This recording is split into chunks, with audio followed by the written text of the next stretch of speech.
এই ওয়াকফ কালা কানুন সত্যি কারা বাতিল করাতে চান একটু হাত তুলে দেখান। সত্যি চান আপনারা? সত্যি চান? আমি দাঁড়াবো, সত্যি তোমরা দাঁড়াবে? বুলেটের গুলি খেতে হয়, আগে খাবো আমি মসজিদ মাদ্রাসা কোরআন সংবিধানের জন্য। তাহলে আমি বলে যাচ্ছি এই 5% সাকসেসফুল হতে পেরেছিল, তাদের পিছনে পাঞ্জাব সরকার সাথ দিয়েছিল, তাই তারা কামিয়াবি হতে পেরেছিল। কিন্তু আমরা, আমাদের সরকার উপরন্তু সাথ তো দেবে না, বলছে দিল্লি চলে যাও। এখনো তোমরা গ্রামে গ্রামে দেখো, তোমাদের গ্রামের অনেক মুসলমান রাজ্য সরকারের এখনো চাটুকারিতা করছে। বলো আমরা কি করে কামিয়াবি হব? তবে হ্যাঁ, আমি মনে করি যদি আমরা কারো দলের তোষণ করা, আমরা কংগ্রেস, বাম, টিএমসি যারা সেকুলার দাবি করে, এদের কাছে একটাই মেসেজ জানতে চাই, আমরা ডায়ে বায়ে সামনে পিছনে বুঝি না। তোমরা যদি কেউ কথা দাও ভাগিদারিতে আসবে, এবং আগামী দিন আমরা যদি পুরো দেশ জুড়ে তাদের 10 বছর যেতে পারে, 15 বছর যেতে পারে, আমরা যেমন কেন্দ্র সরকার গায়ের জোর দেখিয়ে সংখ্যাগরিষ্ঠতা দেখিয়ে আমাদের ওয়াকফকে কেড়ে নিচ্ছে, সেদিন আমরা ওই ওয়াকফকে সংখ্যাগরিষ্ঠতা দেখিয়ে আমাদের জিনিস আবার আমরা ফিরিয়ে নেব। এই অঙ্গীকারে আমরা প্রস্তুত আছি না নাই? তাহলে 3টে অপশন দিলাম। নাম্বার 1 সুপ্রিম কোর্ট, নাম্বার 2 গণ আন্দোলন বাড়াতে হবে। আগামী দিন কালকেই যদি ডাকি পাওয়া যাবে, কালকেই যদি ডাকি পাওয়া যাবে, আগামী দিন বুঝে নেবে যুব সমাজ। কেন আমাদেরকে আজকে পুরো বানে ভেসিয়ে দেওয়া টাইপের ভাসিয়ে দিয়েছে। আজ কেন্দ্র সরকার সন্ত্রাস বলে হিন্দু জাতিকে সন্ত্রাস বলে দেবো, এই অসভ্য মূর্খ আমরা নয়। যে দোষী সে দোষী, যে ভালো সে ভালো।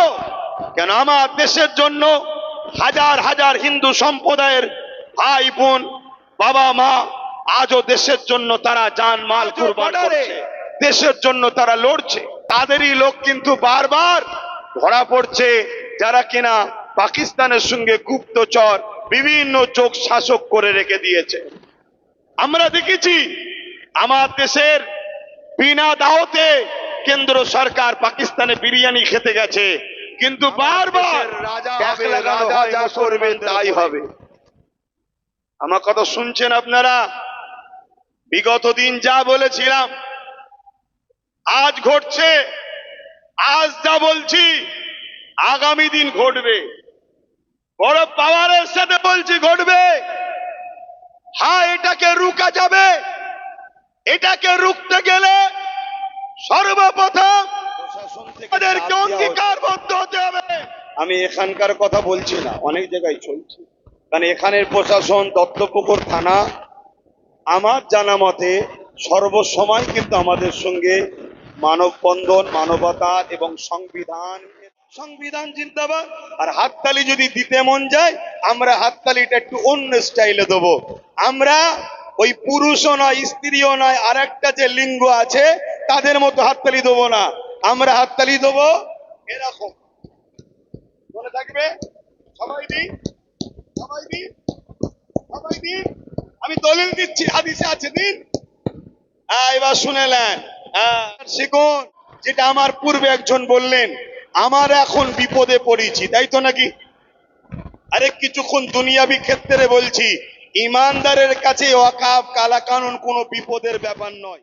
3টে পয়েন্টকে আপনারা মাথায় রাখুন। এই 3টে পয়েন্ট ছাড়া চতুর্থ কোনো পয়েন্ট থাকলে আমাকে বলবেন, আমি সেটা আগামী দিন প্রচার করব। এই 3টে পয়েন্ট ছাড়া এটাকে বাঁচানো কখনো সম্ভব নয়। নাম্বার 1, যে ক্ষমতা দ্বারা আইন তৈরি করছে, নাম্বার 1, কোনো জিনিস যখন আইন হয়ে যায়, কোনো জিনিস যখন আইন হয়ে যায়, ওটাকে আইনের অস্ত্র দিয়ে কাটতে হবে। তাই আমাদেরকে লোকসভা, রাজ্যসভায় যখন এটা আইন হয়ে গেছে, এটাকে কাটার উপায় একমাত্র রয়েছে এখন সুপ্রিম কোর্ট। সুপ্রিম কোর্টকে আমরা সম্মান করি, সুপ্রিম কোর্টকে আমরা ভালোবাসি, কিন্তু সুপ্রিম কোর্টে যিনারা বিচার করে তেনারা মানুষই তো নাকি? জোরে বলুন। কারণ এই সুপ্রিম কোর্ট থেকেই একটা বার আইন বেরিয়েছিল, রায় বেরিয়েছিল কি, আস্থার ওপরে বাবরি মসজিদে থাকার পরও, বাবরি মসজিদ প্রমাণ হওয়ার পরও বাবরি মসজিদকে কিন্তু আমরা ফিরে পাইনি। কেন? সুপ্রিম কোর্ট আস্থার ওপরে ফাইসাল্লা দিয়েছিল। তাহলে শুধু সুপ্রিম কোর্টের ওপরে ভরসা বিশ্বাস রাখবো ঠিকই, কিন্তু তারা বিচারক মানুষ, তাই পাশাপাশি ওখানে যেমন লড়াই হবে আইনের রাস্তায়, আমাদেরকে দ্বিতীয় অপশনটাও চলে আসতে হবে। সেটা হলো কি, গণ আন্দোলন বাড়াতে হবে। শুনছেন তো নাকি? কিন্তু আপনারা যদি মনে করেন বর্ষা হচ্ছে, পানি হচ্ছে, রোদ হচ্ছে, ঝড় হচ্ছে, কাজ রয়েছে, টোটো চালাতে হবে, দিন মজুরি করতে হবে, ভ্যান চালাতে হবে, মনে রাখবেন এই ভারতবর্ষে গত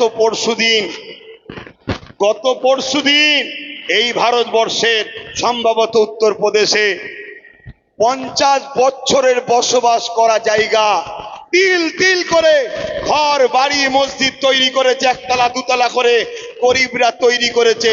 50 বছর ধরে সেখানে বসবাস করছে।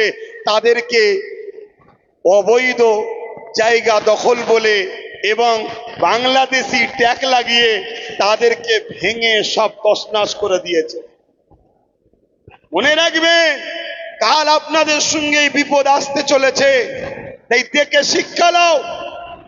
প্যালেস্টাইনের একজন ইমাম সাহেব খুতবা দিতে উঠে 2 মিনিট খুতবা দিয়ে খুতবা বন্ধ করে দিয়েছিল। 2 মিনিট কি বলেছিল?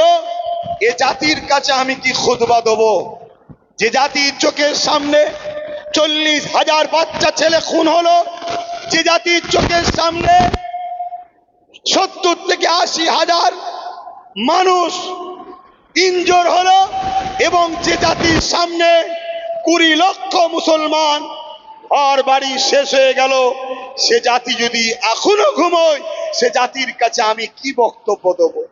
বলে নেবে বললেন।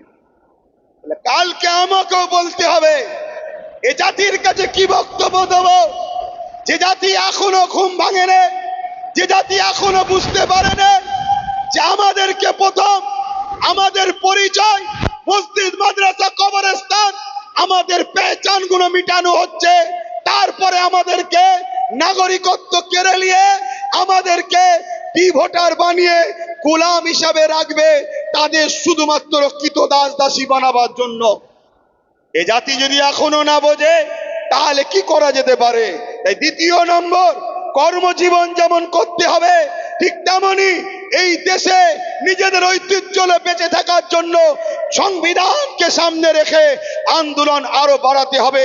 ওই আন্দোলন কাদের পিছনে করবেন সেটা আপনাদের ঘরে একটু জাগতে হবে, ভাবতে হবে। সেটা আপনারা ভাবুন, কিন্তু আন্দোলন করতে হবে। কেন? আন্দোলন এখানে যত বাড়াবেন এর প্রভাবটা দিল্লিতে পড়বে, তখন কোর্টের ফাইসাল্লাটাও একটু ভালো দিকে যাওয়ার সম্ভাবনা হবে। শেষ কথা বলে যাচ্ছি, 3 নম্বর, এই আন্দোলন নিয়ে আরো একটা কথা বলি।